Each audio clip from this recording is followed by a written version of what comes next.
لا يخفاكم الاحتفال اليوم يتزامن مع اليوم الوطني لذوي الهمم الذي صادفه 14 مارس 2025. الشيء الأساسي بأن هذه العملية كانت فيها ضمنها قافلة تضامنية التي تم إعطاء إشارة انطلاقها على الساعة 8 صباحا، خرجت لجميع المناطق المتواجدة بإقليم الولاية، وكانت الانطلاقة من مقر مديرية النشاط الاجتماعي. الشيء الثاني كذلك خلال هذه العملية كان نشاط عبارة عن معرض الذي تم أقيم من قبل المؤسسات المتخصصة، إضافة إلى بعض الجمعيات التي شاركت في هذه العملية، وهذا لإظهار مكنونات وكذلك قدرات ذوي الهمم. الشيء الثاني كذلك كان بالنسبة داخل القاعة، وهذا الاحتفال كان تحت إشراف السيد والي الولاية أو الرعاية السامية للسيد والي الولاية وإشراف مدير النشاط الاجتماعي. كان تنوب عليه السيدة المفتشة العامة ضمن الطاقم، كل اللجنة الأمنية كانت حاضرة خلال هذه العملية.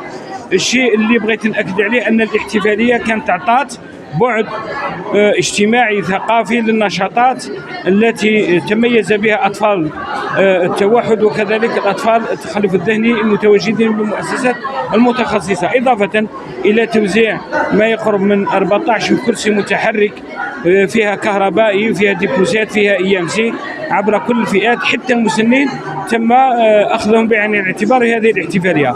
الشيء اللي بغيت نعقب عليه، لا يخفاكم بأن هذا الشهر الفضيل تم فتح ما يقرب من 28 مطعم إفطار على مستوى ولاية مسغاليم، إضافة إلى الاستفادة عن منحة التي قدرت ب 74,000 تقريبا بمبلغ مالي يقدر ب 74 مليار وأكثر، التي تم صب المبالغ قبل دخول شهر رمضان الكريم. كانت متابعة دقيقة للسيد والي الولاية، التعليمات صارمة خلال المجلس التنفيذي، إضافة إلى عملية إفطارات جماعية. عندنا اليوم إفطار جماعي يضم المسنين، النساء المعنفات، وبعض الحركة الجمعوية، إضافة إلى ذوي الهمم خلال هذه العملية. كذلك إفطار ثاني بمناسبة غزوة بدر، والذي يبلغ تقريبا 1200